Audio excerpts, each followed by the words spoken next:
What if you finally let yourself alone? What if you finally stop harassing yourself mentally, emotionally, physically all the time? You know, on this YouTube channel, I have been used to try to make video to answer a question. But today, I want to swift see it with you, and I want to be the one who asks you very important question, because we're going to the end of 2025, we're going to start 2026, and I think that one of the most important question no one talks about is, everyone out there is talking about toxic relationships, mean with like sentimental and relationships. But why no one talks about the toxicity of the relationship we can have with ourselves? So let me ask you a question. If you didn't had anything to do, nothing to do, I will come back to that, but that is the thing. You have nothing to do, no obligation, no commitment. You're just free, completely, radically free. You can do whatever you want. What would you be doing right now? If you were free, what would you do in 2026? What would you do on the next 10 years? What would you do if there were no judgment from the inside? If there was no all those fears, but what if I fail? What if it doesn't work for me?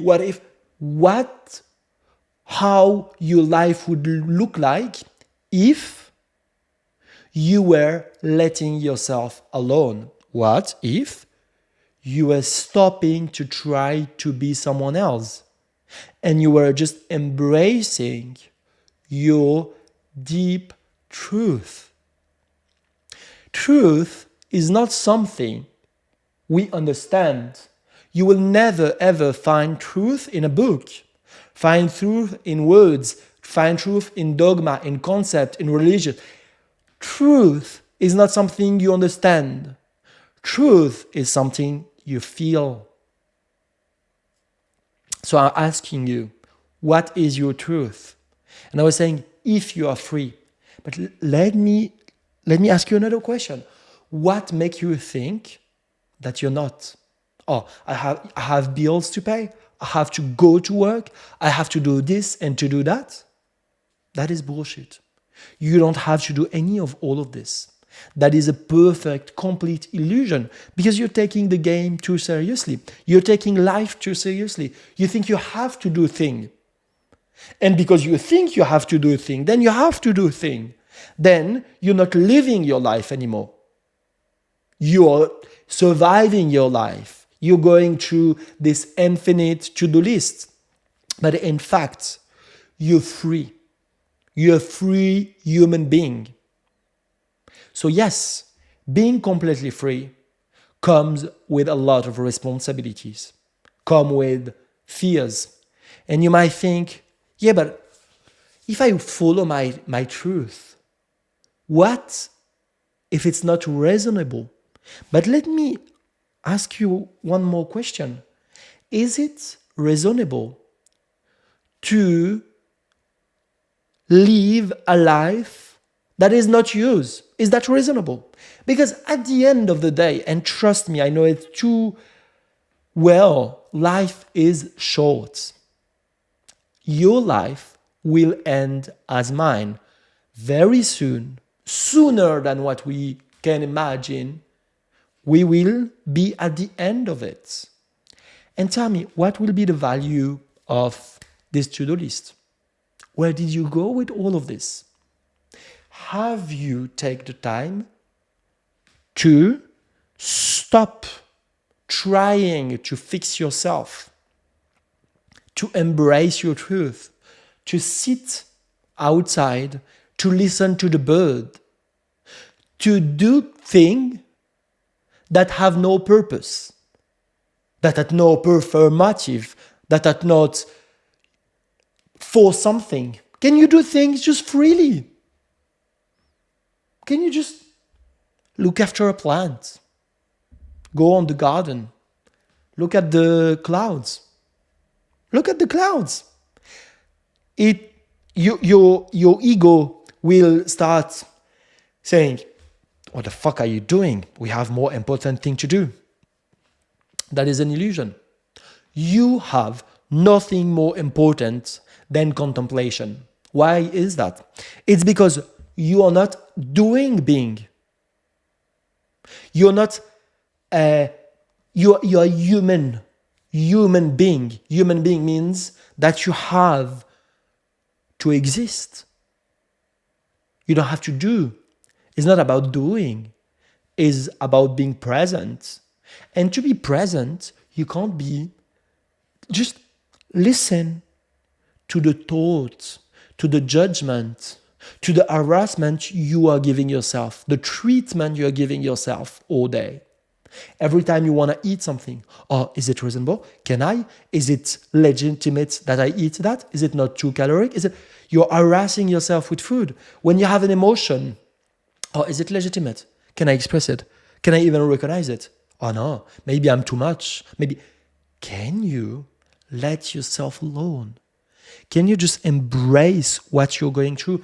And letting yourself alone doesn't mean abandoning yourself. It's, in fact, the complete opposite, is being radically loyal to your truth. And letting yourself alone is also letting things alone, letting people alone. Stop trying to manage your word. Stop trying to manage other people's feeling and expectation. Stop to try to manage how people view you, think of you, react to you. Let them be, let them think, let them feel, let yourself feel, let yourself to stop taking the weight of everyone on your shoulder.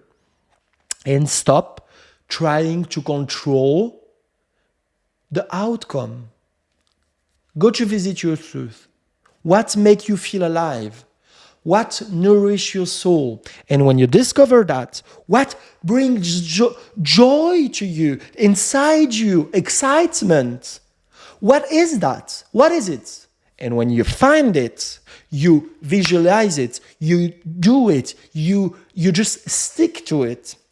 But with detachment, you don't put importance in things. You don't start to organize. Okay, so I have to do that and control that and da da da da da da. When you start to control life, you resist life. Life is a flow.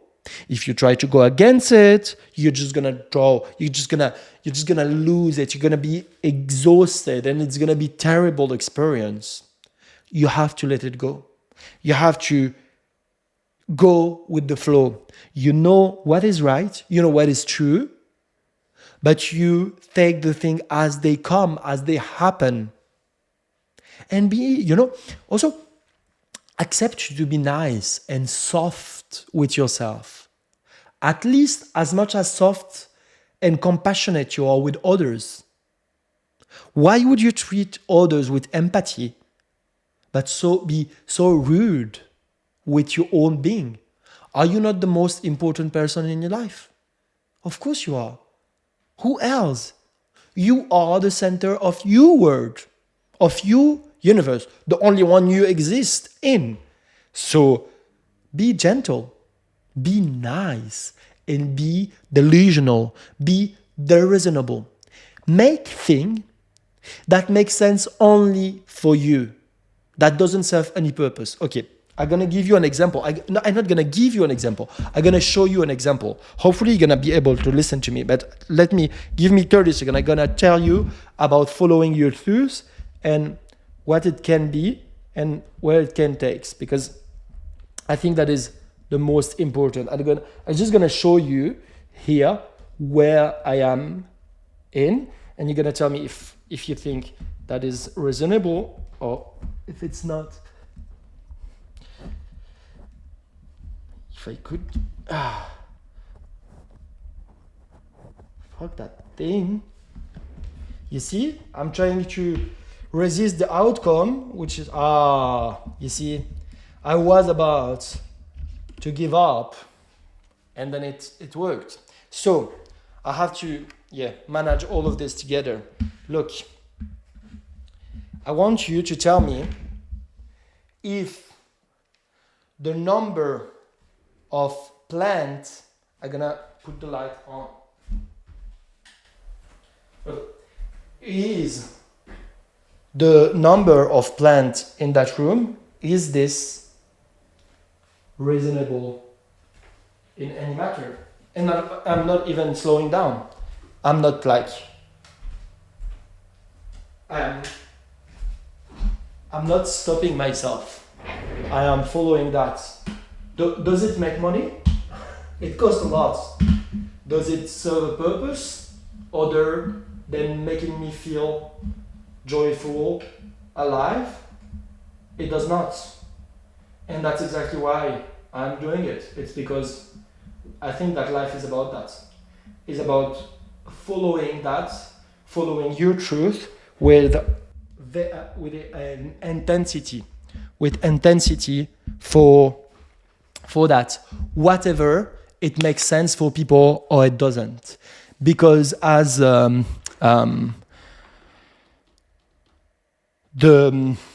director of Apple was saying, later in life, you're going to be able to connect the dots. Connecting the dots means that everything going to make sense. Maybe one day, having so many plants and turning my desk into a jungle will make sense. Right now, it doesn't so much. But it doesn't matter. It will. I know it will, because all the crazy stuff I have been doing those last 10 years had brought me where I'm at now in life. So don't take it too seriously. Go through it with determination, loyalty for your truth. And if the idea I'm sharing with you here resonates, please let me know in the comment section. I will be very curious to, if you want to reply to some of those questions I've asked you today, feel free. I'm very excited to meet you, to see you on the next episode. I wish you the best and au revoir.